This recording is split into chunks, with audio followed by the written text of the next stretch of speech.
नमस्कार साथियों, मैं हूं आपका दोस्त हेमंत खत्री और आपका स्वागत है आपके अपने YouTube channel success with Hemant sir का। आज हमारा टॉपिक है राव बीका।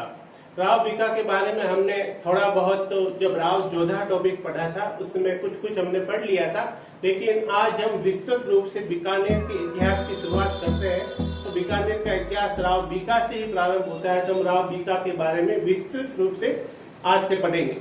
तो राव बीका का जन्म कब हुआ था? राव बीका का जन्म 5 अगस्त 1438 को जोधपुर में हुआ था। और इनके पिता कौन थे? इनके पिता थे राव जोधा। राव जोधा के ये 5वें पुत्र थे। इनकी माता का नाम था नौरंगदेव। राव जोधा ने जोधपुर की स्थापना के बाद अपने राज्य को अलग अलग भागों को प्रशासन के हिसाब से अपने बेटों में बांटना शुरू किया, लेकिन राव बीका अपने हिस्से में जो क्षेत्र आया उससे प्रसन्न नहीं थे। इसलिए उन्होंने अपने भाई बीदा जी और चाचा कांधल जी के साथ मिलकर नए राज्य की स्थापना के लिए निकल पड़े। इस संबंध में 2 कहानियां प्रचलित है। कौन कौन सी? पहली कहानी तो ये कि नापा जी सांखला, जो कि रिश्ते में बीका जी के मामा लगते थे, उन्होंने आकर जोधा जी से कहा कि राव बीका जी भाग्य के धनी हैं और वीर हैं, आप उन्हें केवल 500 सैनिक और सारुंडे का पट्टा दे दीजिए। वे अपनी वीरता और अपने भाग्य के बल पर नए राज्य की स्थापना कर लेंगे। इस बात को जोधा जी ने मान लिया और सारुंडे का पट्टा और 500 सैनिक और कुछ सरदार बीका जी को दे दिए। बीका जी ने इसे अपने पिता की आज्ञा मानकर खुशी खुशी स्वीकार कर लिया। बीका जी के साथ कांधल जी, मांडल जी, नथु जी, नंदा जी, रूपा जी, बीदा जी, ये सारे नए राज्य की स्थापना के लिए बीका जी के साथ चले। अब दूसरी कहानी क्या है? दूसरी कहानी ये है कि एक बार राव जोधा दरबार में बैठे हुए थे। उस समय राव बीका थोड़े विलंब से आए और आकर अपने चाचा कांधल जी के पास बैठ गए। बैठने के बाद वो सीधे चाचा कांधल जी से कानाफूसी करने लगे। इस बात पर राव जोधा ने एक व्यंग्य किया कि चाचा भतीजा क्या नए राज्य की स्थापना की योजना बना रहे हैं? इस बात पर कांधल जी और बीका जी ने कहा कि महाराज साहेब, आपकी आशीष और कृपा रही तो ऐसा जरूर होगा। और ऐसा कहकर वे दोनों वहां से चले गए और नए राज्य की स्थापना की ओर निकल पड़े। सबसे पहले तो वो कब निकले? राव बीका ने जोधपुर कब छोड़ा? 30 सितंबर 1465 ईस्वी को राव बीका जी अपने चाचा कांधल जी और भाई बीदा जी और कुछ सरदारों के साथ जोधपुर से निकल पड़े। सबसे पहले वे मंडोर पहुंचे। मंडोर से सीधे वे देशनोक गए और देशनोक में करणी माता जी से आशीर्वाद लिया। करणी माता ने उनको आशीर्वाद दिया। क्या आशीर्वाद दिया? कि तुम्हारा प्रताप जोधा से सवाया बढ़ेगा और बहुत सारे भूपति तुम्हारे चाकर होंगे। ऐसा आशीर्वाद करणी माता से लेने से अब राव बीका का काम सरल हो गया। सबसे पहले उसने चंडेसर पर अधिकार किया और धीरे धीरे आसपास के बहुत सारे क्षेत्रों पर बीका ने अधिकार कर लिया। 1472 में कोडम देसर में बीका ने अपने आप को राजा घोषित कर दिया।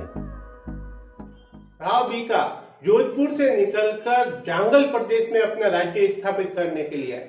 जांगल प्रदेश का प्राचीन उल्लेख माजरी जांगला या मरु जांगला के रूप में मिलता है। ये कौन सा इलाका था? वर्तमान बीकानेर से लेकर नागौर और उसके आसपास का जो रेतीला इलाका, वो सारा इलाका जांगल प्रदेश कहलाता था। जब हमने राव जोधा पढ़ा था तब राव जोधा भी मेवाड़ से भागकर कहाँ आए थे? जांगल प्रदेश के काहुनी गांव में आए थे। उसी प्रकार इन्होंने जांगल प्रदेश में अपना नया राज्य स्थापित करने के लिए प्रयास करने शुरू कर दिए। और जांगल प्रदेश की प्राचीन राजधानी कौन सी थी? जांगल प्रदेश की प्राचीन राजधानी थी अहिछत्रपुर। वो कहाँ थी? नागौर में। अब धीरे धीरे राव बीका ने अपना साम्राज्य विस्तार करना शुरू किया, लेकिन इस जांगल प्रदेश में पहले से ही भाटियों, जोहियों, मोइलों, चोइलों, खींचियों और चौहानों का राज्य था और कायम खानियों का। इससे राव जोधा को लंबे समय तक संघर्ष करना पड़ा और 23 वर्षों के अथक परिश्रम के बाद राव जोधा जंगल के रेतीले धोरों में अपनी धाक जमा पाए। इस समय की एक बात है कि राव शेखा जो कि पुंगल के शासक थे, कहाँ के थे? पुंगल के। तो राव शेखा को एक बार मुल्तान के लंगों ने बंदी बना लिया। अब मुल्तान के लंगों ने बंदी बना लिया, ऐसी स्थिति में राव शेखा की पत्नी राव बीका के पास मदद के लिए गई। तो राव बीका ने अपनी सेना सहित मुल्तान पर आक्रमण कर दिया और राव शेखा को लंगों से मुक्ति दिलाई। इसलिए राव शेखा ने अपनी पुत्री, क्या नाम था? रंगकुवरी, अपनी पुत्री रंगकुवरी का विवाह राव बीका से कर दिया। इस समय कर्णी माता भी उपस्थित थी। अब राव बीका को स्थायित्व प्राप्त हो गया था, अतः राव बीका ने 1485 ईस्वी में राती घाटी क्षेत्र में, कौन से क्षेत्र में? राती घाटी क्षेत्र में बीकानेर के प्रथम किले की नींव रखी और उस किले का प्रवेशोत्सव कार्यक्रम कब हुआ? वो हुआ विक्रम संवत 1545 बैसाख सुद बीज को। और ईस्वी सन कौन सा था? वह 1488, 12 अप्रैल 1488 को उसका प्रवेशोत्सव कार्यक्रम हुआ और उसी दिन बीकानेर नगर की नींव भी रखी गई। इस संबंध में एक दोहा बहुत ही प्रचलित है, क्या है? कि 1545 सुद बैसाख सुमेर, थावर बीज थरपियो बीका बीकानेर। इस प्रकार बीकानेर की स्थापना हुई। अब बीकानेर की स्थापना के संबंध में एक और प्रचलित है कहानी कि इसका नाम बीकानेर कैसे पड़ा। तो ऐसा कहा जाता है कि राव बीका को जब वे जांगल प्रदेश में आए थे तो जाट नेता नरा ने बहुत सहयोग दिया था, अतः बीकानेर का नाम बीका और जाट नेता नरा के नाम पर बीकानेर पड़ा। अब बीका इतना अधिक शक्तिशाली हो गया था कि उसने मेवाड़ से निष्कासित राणा कुंभा के हत्यारे उदा को भी बीकानेर में कुछ समय के लिए शरण दी थी। राणा कुंभा टॉपिक हम अच्छे से पहले पढ़ चुके हैं, आप लोगों ने उसे नहीं देखा है तो वहां कॉर्नर में सजेस्ट कर रहा होगा, आप उसे देख लीजिए। इसके अलावा उसने उस समय दिल्ली का सुल्तान कौन था? बहलोल लोदी था। तो बहलोल लोदी का सेना नायक था सारंग खां। सारंग खां को राव बीका ने परास्त करके स्थायी प्रतिष्ठा प्राप्त कर ली।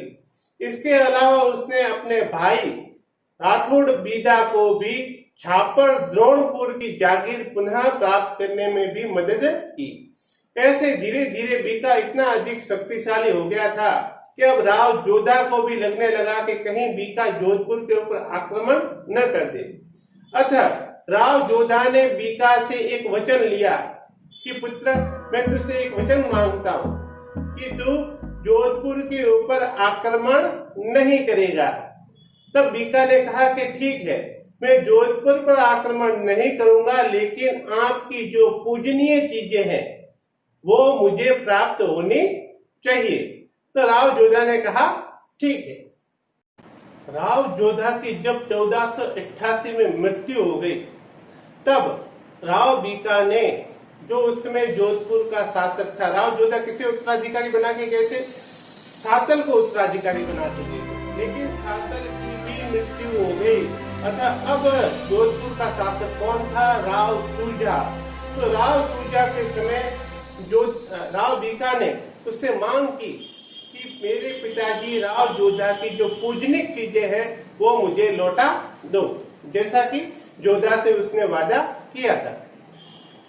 लेकिन राव सूजा ने मना कर दिया कि मैं यह पूजनिक चीजें नहीं लौटाऊंगा। ऐसी स्थिति में राव बीका ने जोधपुर के ऊपर चढ़ाई कर दी, जोधपुर को चारों ओर से घेर लिया। ऐसी स्थिति में बीका की सौतेली माँ जसमादे हाड़ी रानी जसमादे जो राव सूजा की माँ थी, उसने कहा कि बीका, तुमने तो अपने ताकत से, अपनी वीरता से अपने लिए एक स्वतंत्र राज्य बना लिया है, अब ये जोधपुर का राज्य अपने छोटे भाइयों के लिए छोड़ दो। तो बीका ने कहा कि ठीक है, लेकिन मेरे पिताजी की जो पूजनीय चीजें हैं वो मुझे लौटा दी जाए। अतः राव बीका को राव जोधा की 14 पूजनीय चीजें थी। कौन कौन सी? राव जोधा की तलवार, राव जोधा की ढाल, राव जोधा की कटार, छत्र, चवर, एक चंदन का तख्त। इसके अलावा क्या क्या चीजें थी? लक्ष्मी नारायण जी की मूर्ति, नागणी की माता की 18 हाथों की मूर्ति, भंवर ढोल, भुंजाई की देग, एक नगारा, और इसके अलावा भी 2-3 चीजें थी, आपको यहाँ लिस्ट में दिख जाएगी। ये सारी चीजें जब राव बीका को लौटा दी गई तो राव बीका पुनः बीकानेर आ गए। अब बीका जी का साम्राज्य बहुत ही विस्तृत हो गया था। बीका जी ने बहुत समय तक अपने राज्य को भोगा और 17 जून 1504 ईस्वी में उनकी मृत्यु स्मारक शिलालेख के अनुसार 17 जून 1504 ईस्वी को उनकी मृत्यु हो गई। लेकिन जब उनकी मृत्यु हुई राव बीका की, तो उनका साम्राज्य कितना विस्तृत था आप जान लीजिए। 40,000 वर्ग मील तक उनका साम्राज्य फैला हुआ था और उसके अंदर 3000 गांव थे। कितने गांव थे? 3000 गांव थे। अब एक हर बार की तरह अच्छा सा क्वेश्चन आंसर टेस्ट हम ले लेते हैं। राव बीका की माता का नाम क्या था? क्या था? आंसर है बी, नौरंग दे। क्वेश्चन नंबर 2, बीका जब नए राज्य की प्राप्ति के लिए हेतु निकले, उनके साथ निम्नलिखित में से कौन नहीं था? कौन नहीं था? देखिए, बीदा था, कांदल था, नापा साकला था, कौन नहीं था? आंसर है D, Satal. Question number 3, Rao Bika को किसने राज्य प्राप्ति का आशीर्वाद दिया था? आंसर है सी, कर्णी माता ने। क्वेश्चन नंबर 4, बीकानेर नगर की स्थापना राव बीका ने कब की? कब की थी? आंसर है डी, 1488, अप्रैल 1488 में। क्वेश्चन नंबर 5, बीका ने मेवाड़ के किस निष्कासित शासक को अपने राज्य में शरण दी थी? आंसर है सी, उदा को। छठा प्रश्न, राव बीका ने बहलोल लोदी के किस सरदार को परास्त कर अपनी धाक जमाई? आंसर है सी, सारंग खाको। क्वेश्चन नंबर 7, पुंगल के किस शासक को बीका ने लंगों से मुक्त करवाया था? आंसर है बी, शेखा को। 8वां प्रश्न, निम्नलिखित में से कौन सी जोधा की पूजनीय चीज नहीं है जिसे बीका बीकानेर नहीं लाया? आंसर है सी, कर्णी माता की मूर्ति। तो हर बार की तरह मित्रों, ये जो क्वेश्चन आपके लिए है, इनके आंसर आपको कमेंट बॉक्स में जरूर देने हैं। कौन कौन से? राव बीका की मृत्यु के समय बीका के अधीन कितने गांव थे? और दूसरा, शहर का नाम बीकानेर कैसे पड़ा? तो इन दोनों प्रश्नों के उत्तर आपको कमेंट बॉक्स में जरूर देने हैं। दोस्तों, अगर आपको मेरा वीडियो अच्छा लगा तो इसे लाइक करें, शेयर करें और कमेंट करके बताएं कि वीडियो कैसा लगा।